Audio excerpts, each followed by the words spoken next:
한중일의 의료 수준과 글로벌 위상에 대해 살펴보겠습니다.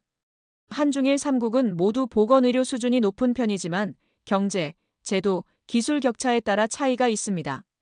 한국의 의료 수준은 OECD 최상위 수준의 의료 접근성을 자랑하며 전국 어디서나 대형 병원, 전문 병원에 빠르게 접근할 수 있습니다.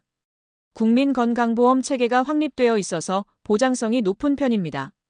ICT 기반 디지털 의료, 원격 의료, 병원 정보화 수준이 세계적이고 성형외과, 암치료, 장기 이식 로봇 수술, IT 융합 의료 등의 분야가 강점입니다.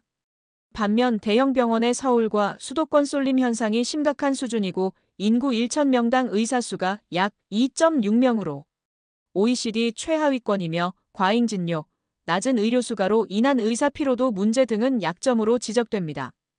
의료 수준이 높아지면서 2025년 국민들의 평균 기대 수명은 약 84세로 연장되었고 5년 암 생존율이 세계 최상위권에 속합니다. 중국은 북경, 상하이, 광저우 등 대도시의 3급 병원이 세계적 수준이고 종양, 심혈관, 신경외과 등의 분야에서 강세를 보이며 거대한 인구를 기반으로 신약 임상시험이 용이하고 바이오 의료기기 산업이 급성장했습니다. 정부 주도로 의료 인프라를 확충하면서 전통의학과 현대의학을 병행하는 점도 강점입니다. 반면 농촌 의료는 여전히 취약하며 의료보험의 보장성이 낮고 환자 본인 부담이 큰 상황, 의료자원의 불균형으로 환자들이 대도시의 대형 병원에 집중되는 현상 등은 약점입니다. 의료 수준 및 소득 수준이 향상된 결과 평균 기대 수명이 약 79세로 늘어났고 크리스퍼와 줄기세포 등 바이오 유전자 치료 연구를 확대 중입니다. 일본의 의료 수준은 세계 최강으로 2025년 기준 평균 수명이 85세를 능가할 정도로 세계 최장수 국가가 되고 1961년 도입된 전국민 의료보험 제도가 안정적으로 유지되고 있습니다.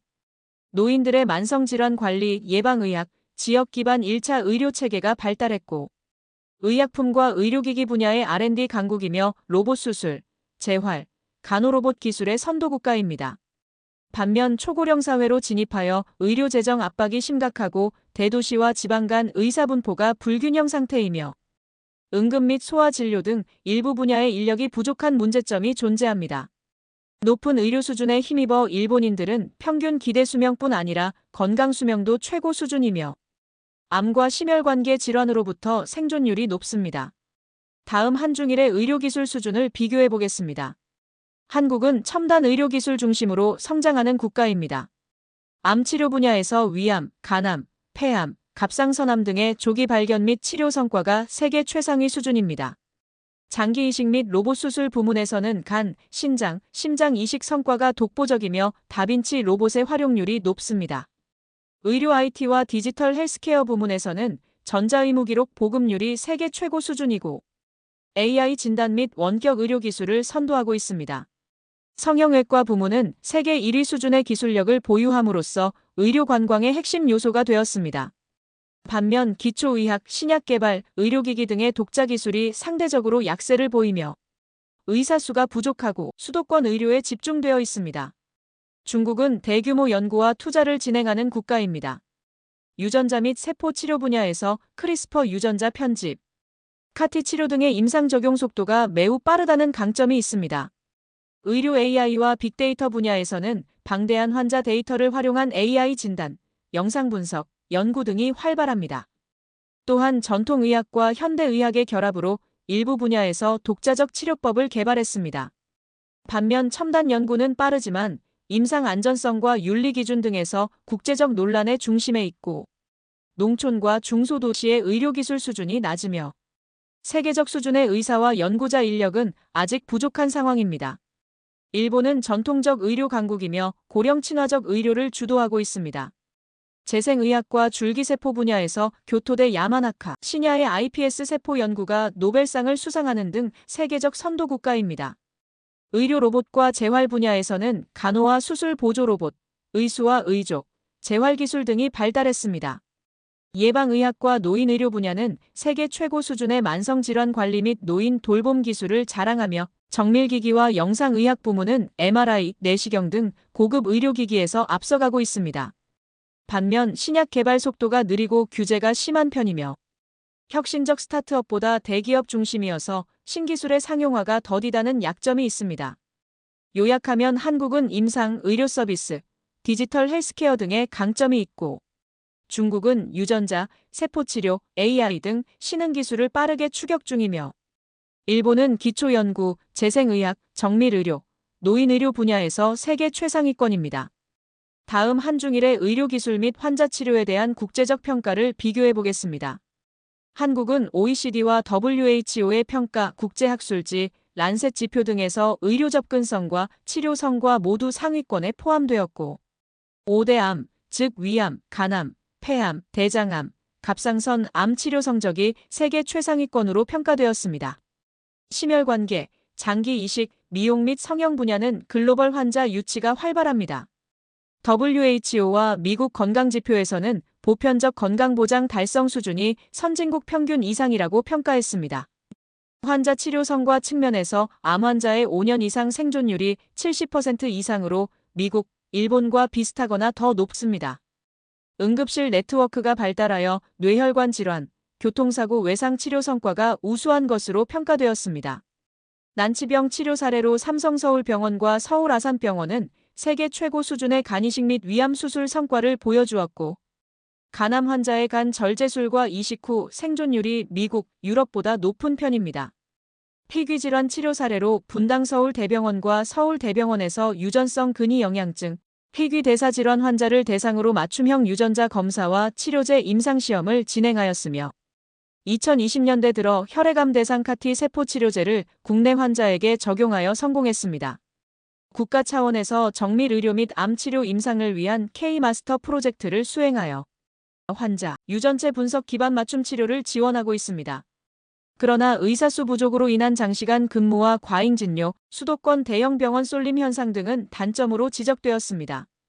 중국은 WHO 기준으로 기초의료 접근성은 크게 향상되었으나 도시와 농촌 간 격차가 크다는 평가를 받고 있습니다. 북경, 상하이, 광저우의 3급 병원은 암, 심혈관, 감염병 치료 수준이 국제적 수준이지만 농촌 지역은 개도국 수준입니다. 유전자 치료와 줄기세포 연구는 국제적으로 혁신성을 인정받았지만 윤리 논란이 많이 제기되고 있습니다. 결과적으로 기대 수명이 1990년대 대비 10년 이상 늘어나고 대도시의 암, 심혈관 수술 성적은 선진국에 근접했으나 농촌과 중소도시에서는 조기 진단 및 치료의 성과가 여전히 낮습니다. 난치병 치료 사례로 2016년 세계 최초로 중국 스촨 대학에서 폐암 환자에게 크리스퍼-카스9 기반 면역세포 치료의 임상을 적용하였습니다. 국제적으로 안전성과 윤리에 관한 논란이 있지만 난치성 암 치료의 새로운 가능성을 제시한 것으로 평가됩니다. 2021년에는 중국 최초로 혈액암에 대한 CAR-T 치료제를 허가함으로써 미국보다 빨리 상용화 단계로 진입하였고 다수 환자에서 완전관의 사례가 보고되었습니다. 난치성 척수 손상 환자와 파킨슨병 환자를 대상으로 줄기세포 치료 임상시험을 진행한 결과 일부 환자에서 운동 기능이 부분적으로 회복된 사례도 보고되었습니다. 그러나 중국은 본인 부담률이 높아 의료비의 불평등 문제가 있고 인구 대비 의사수가 부족하며 질적 차이도 크다는 점이 한계입니다. 일본은 WHO와 OECD의 평가 란셋 지표에서 세계 1위의 기대 수명을 기록하며 예방의학, 만성질환 관리, 노인 돌봄 시스템에서 국제적 모범 사례로 평가됩니다.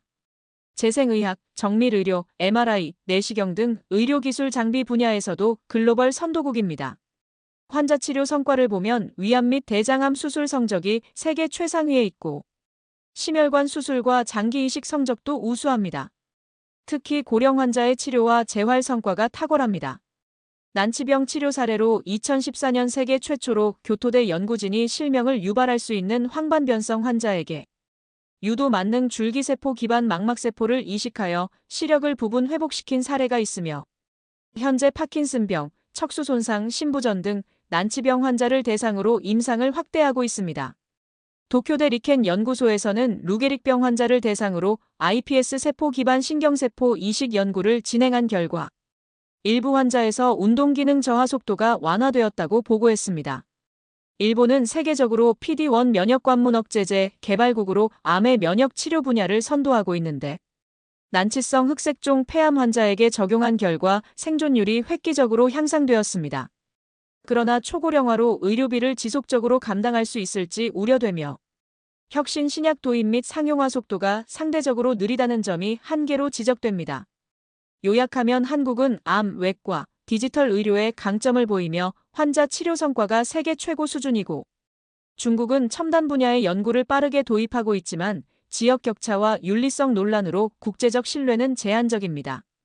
일본은 세계 최고 장수 국가로 예방, 노인의료, 재생의학 분야에서 국제적 모범 국가로 평가됩니다. 난치병 치료 분야에서 한국은 암, 장기이식, 정밀의학에서 성과가 뛰어나고 카티 같은 최신 치료도 환자에 적용하기 시작했으며 중국은 세계 최초로 크리스퍼 임상 등 빠른 혁신으로 주목을 받고 있으며 일부 혈액암 환자 치료에 성과가 있지만 윤리 문제가 지적됩니다. 일본은 iPS 세포 치료, 면역관문 억제제 개발 등 난치병 치료 패러다임을 바꾼 선도적 성과를 기록했습니다. 한중일 세 나라의 병원 경쟁력에 대해 살펴보겠습니다.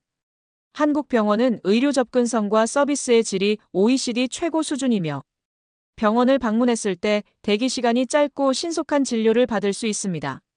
의료비는 선진국 대비 저렴하면서도 높은 수준의 진료를 받을 수 있으며 암, 심혈관, 장기이식, 성형외과, 재활 분야에서 세계적 경쟁력을 지닙니다. 의료의 질에 대한 높은 평판 때문에 성형외과, 척추관절, 암 치료 등을 위해 아시아 여러 지역에서 환자들이 활발히 유입되고 있습니다. 한국의 대표 병원 중 서울아산병원은 암치료, 장기이식, 중증 환자 치료에 강점을 지니며 삼성서울병원은 암센터, 로봇수술, AI 기반 진료 등에서 앞서가고 있고 세브란스 병원은 130년 전통의 병원으로 국제환자 진료 시스템이 선진화되어 있습니다. 서울대병원은 우수한 의료진의 연구 및 임상활동과 함께 다방면에서 수준 높은 진료 서비스를 제공합니다. 중국 병원들은 세계 최대 병상수와 환자 수로 임상 경험이 방대하여 규모의 경쟁력을 지닙니다. 서양 의학과 중의학을 병행하는 특유의 의료체계를 갖고 있으며 대형 국립종합병원에 정부가 막대한 투자를 진행하고 있습니다. 그러나 대도시에 비해 농촌과 중소도시의 의료 수준 격차가 커서 환자들의 대형 병원 쏠림 현상이 심하고 대기 시간도 긴 것이 문제입니다. 대표 병원으로 베이징 협화병원은 중국에서 최고 권위 있는 병원으로 교육과 연구를 병행합니다. 상하이 화산병원은 신경외과, 장기이식, 심혈관 치료 등의 강점을 지니며 중산대학 부속병원은 남부 중국의 의료 허브입니다. 이 밖에 중국의 고위 권력자들이 이용하는 베이징의 중국인민해방군 총의원, 별칭 301병원은 중앙군사위원회 직속 군병원으로 인민병원, 민간병원보다 상위에 있고 군의대를 졸업한 의료진이 진료와 고위층의 건강관리를 담당하며 의료 수준, 병원의 규모와 시설 면에서 세계적 수준으로 알려져 있습니다.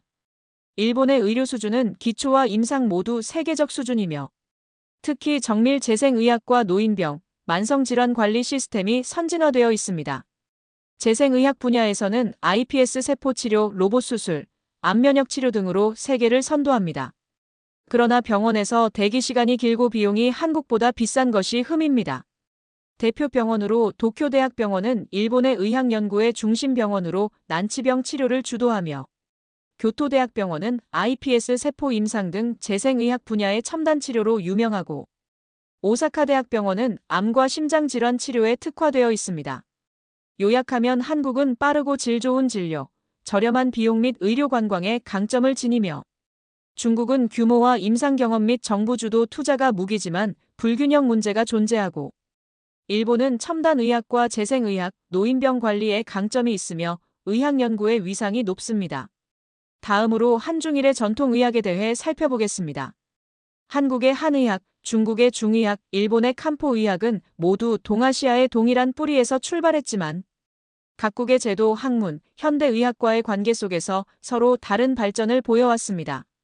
한국의 전통의학인 한의학은 삼국시대 중국에서 도입한 의학의 고유 경험을 결합하여 사상의학과 체질의학이라는 독자적 이론체계로 발전하였는데 조선시대 허준이 편찬한 동의보감이 큰 역할을 했으며 유네스코 세계기록유산에도 등재되어 있습니다. 서양의학이 도입된 후 위상이 상대적으로 낮아졌지만 지금도 한국 의료체계의 한 축을 담당하고 있으며 양의사와는 별도로 한의사라는 면허체계를 유지하고 있습니다. 전국적으로 한의과대학, 한방병원, 한의원이 산재해 있으며 건강보험에도 일부가 적용되고 있습니다. 임상에서는 약재, 침술, 뜸, 추나요법 등이 사용됩니다.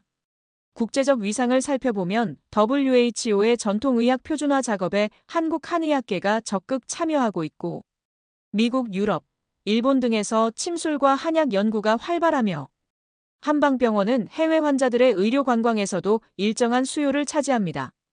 한의학 교육과 한의사 자격증에 관련된 제도적 안정성, 국제적으로 동의보감, 사상의학 등 전통 문헌 및 학문에 대한 인정 등이 한의학의 강점인 반면 양의학과의 갈등, 과학적 근거에 대한 연구 미흡, 국제화 수준이 중국에 뒤진다는 약점이 지적됩니다.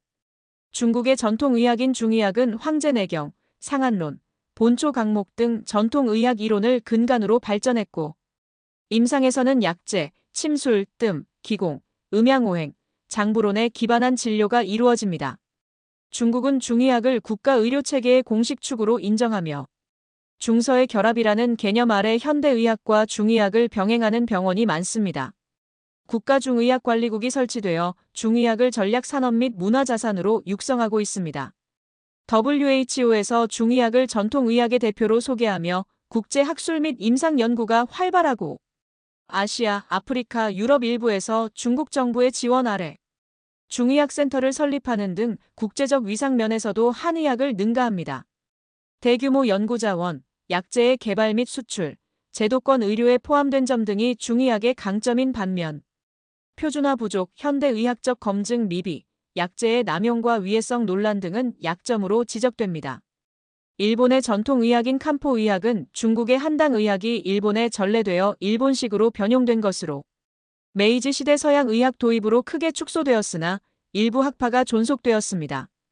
일본은 한국, 중국과 달리 전통의학에 대한 단독 면허가 없으며 모든 의료행위는 서양의학 면허 보유자가 진행합니다. 다만 간포약재는 건강보험이 적용되고 내과와 가정의학과에서도 흔히 처방되는 등 임상에서는 현대의학과 칸보의 병용이 일반적입니다. 일본 제약회사들이 전통 한약재를 근대적 제형으로 표준화하여 출시하고 의사가 이를 처방함으로써 신뢰성이 높다는 평가를 받고 있습니다. 국제적으로는 과학적 근거 기반의 전통의학 활용 모델로 소개되고 있습니다. 약재가 현대의학과 융합되어 표준화되고 서양의학과 완전 통합된 체계는 일본 전통의학의 강점이지만 침뜸 등의 활용이 제한되고 한국, 중국에 비해 독자성이 미흡한 점은 약점으로 꼽힙니다. 요약하면 한국은 제도적으로 안정적이고 독립된 전통의학 체계를 보유하며 중국은 전통의학의 국제 확산을 국가적으로 밀어붙이고 있고 일본은 서양의학과 통합하고 표준화를 통해 전통의학을 현대의료에 융합시킨 모델로 평가됩니다. 이상 한중일의 의료 수준과 기술력, 병원 경쟁력 및 전통의학 등에 대해 살펴보았습니다. 시청해주셔서 감사합니다.